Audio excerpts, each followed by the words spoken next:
Shalom, saudaraku yang terkasih di dalam Tuhan. Apa kabar Anda pada hari ini?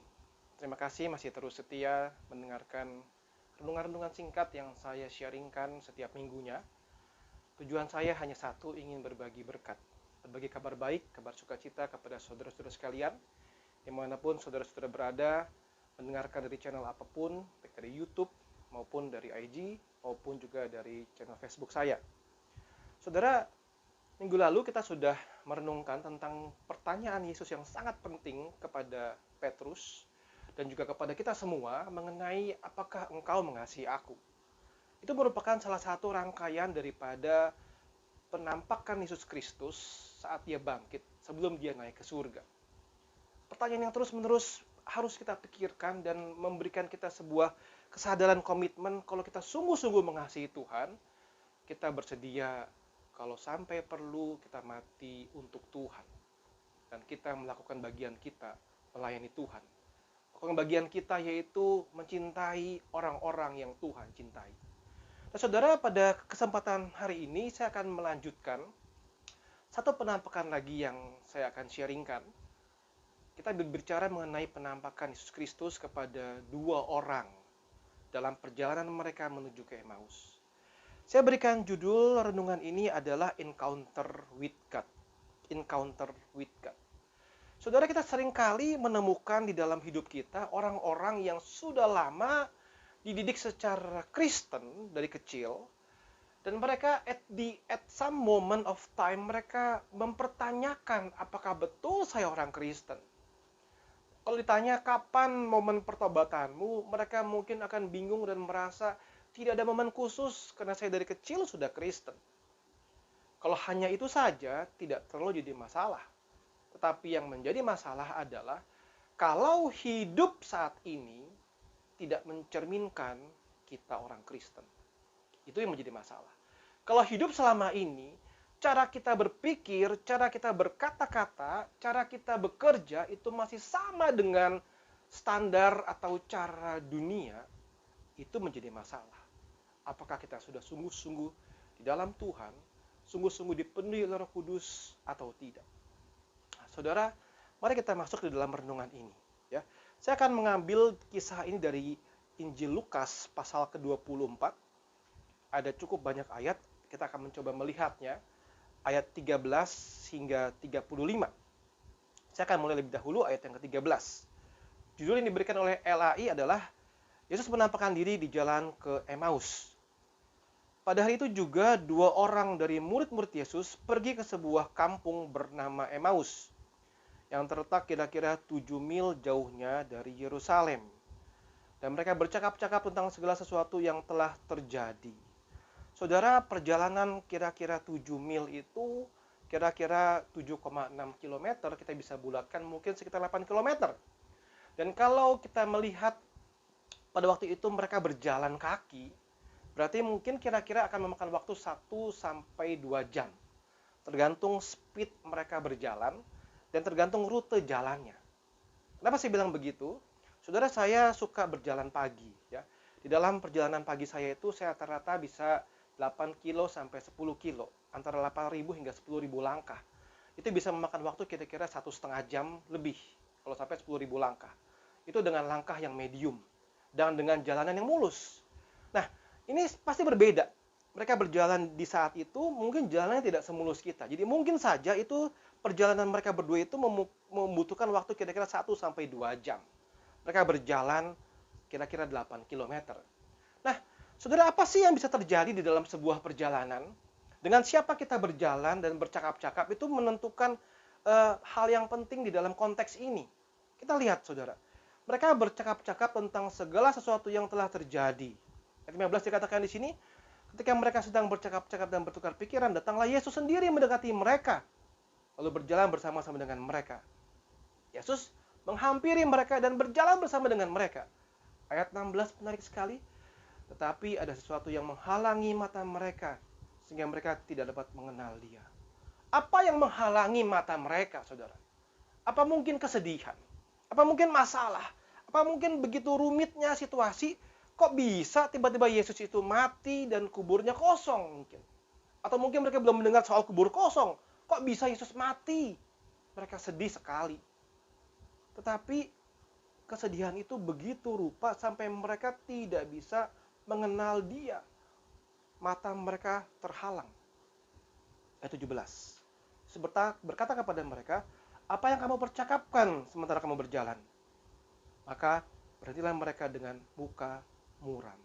Mereka sedih. Waktu Yesus bertanya, kalian ngomongin apa sih? Muka mereka sedih. Dan mereka bertanya kepada Yesus, ya, adakah engkau satu-satunya orang asing di Yerusalem yang tidak tahu apa yang terjadi di situ pada hari di belakangan ini? Ya, katanya kepada mereka, apakah itu? Nah, ini menarik saudara, ya, menarik sekali. Yesus ikut jalan bersama dengan mereka.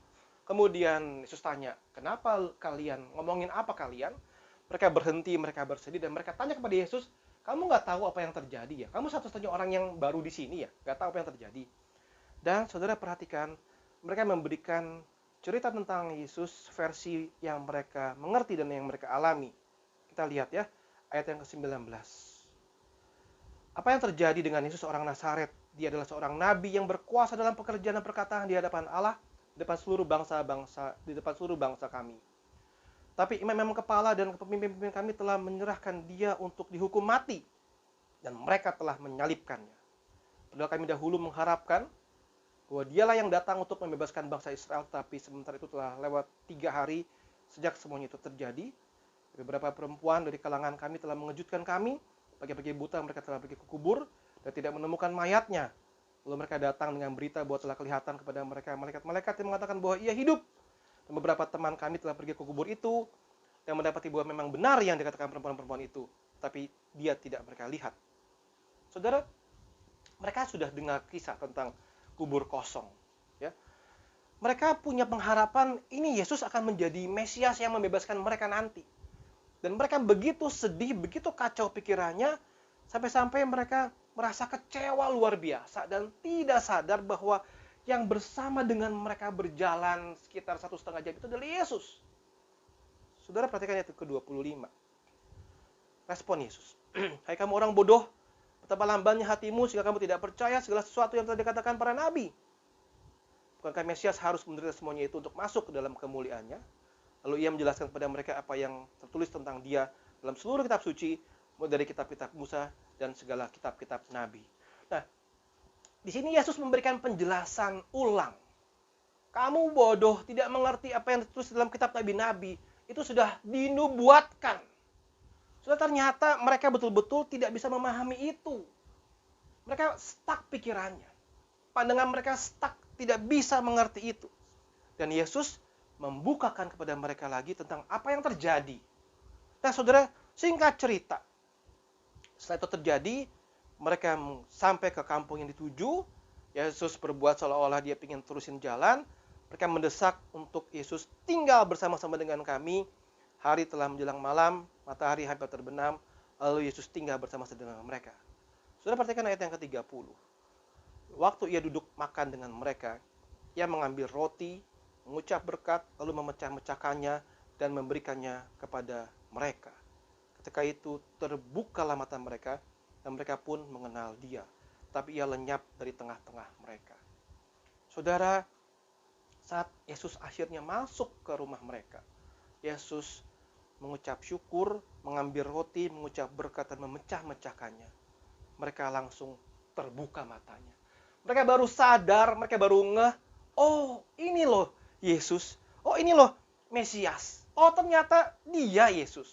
Saudara, unik sekali dalam momen ini kita melihat bahwa mata mereka yang tertutup selama ini langsung terbuka. Siapa yang membuka mata mereka? Yesus Kristus. Anugerah yang besar yang membuka mata mereka.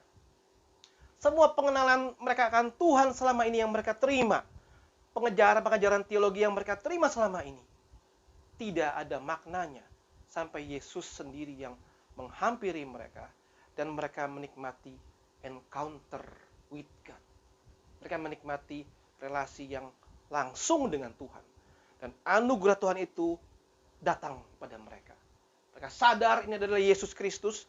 Mereka langsung semangat dan mereka langsung pergi, balik lagi berjalan 8 kilo kembali ke Yerusalem dan menjadi saksi Kristus sana. Dan lihat ending kisahnya, mereka kembali ke situ, mereka langsung ngomong kepada Simon dan sebagainya pada murid bahwa mereka mengenal Yesus, mereka berjalan bersama dengan Yesus, dan Yesus memecah-mecah roti bersama dengan mereka. Saudara, itulah encounter with God. Itulah yang sebetulnya kita butuhkan di dalam perjalanan iman kita. Saudara yang dari kecil Kristen, dari kecil ke sekolah minggu, ke persekutuan remaja, pemuda, sampai dewasa Kristen. Tidak akan ada makna yang terlalu penting kalau engkau tidak mengalami encounter with God. Encounter with God harusnya mengubah hidup kita total 180 derajat. Dan perubahan itulah kita akan mulai renungkan pada minggu yang akan datang. Tapi poin saya pada hari ini adalah, mintalah anugerah Tuhan agar kita boleh sungguh-sungguh berjumpa dengan Tuhan. Menikmati relasi yang klik dengan Tuhan. Encounter with God. Saudara, bukan soal sekali lagi engkau Kristen dari kecil, bukan. Saya terus-menerus berbicara kepada ketiga anak saya. Dari mereka kecil saya selalu menceritakan tentang kisah di Alkitab. Sampai mereka saat ini, yang paling besar sudah hampir 17 tahun. Dan dalam hati saya terus berdoa. Secara lisan saya terus berkata, kalian harus sungguh-sungguh bertemu dengan Tuhan. Harus sungguh-sungguh membuka hati terima Tuhan Yesus. Menikmati Tuhan. Bukan sekedar tahu cerita tentang Tuhan. Nah saudara-saudara, apakah hidupmu ingin sungguh-sungguh berubah?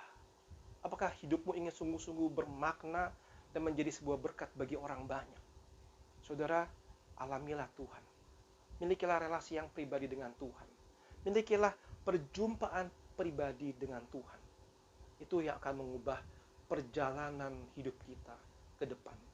Mengubah perjalanan rohani kita ke depan. Saudara, kita tidak tahu kapan perjalanan itu akan berhenti. Kita tidak pernah tahu. Tapi marilah kita bersama-sama berharap saat perjalanan itu berhenti, kita tidak mengalami lagi masalah. Kenapa? Karena saya sudah berjalan bersama dengan Tuhan. Milikilah pengalaman encounter with God. Berdoalah, mintalah anugerah Tuhan agar engkau boleh menikmati relasi perjumpaan dengan Tuhan secara pribadi. Tuhan memberkati kita sekalian.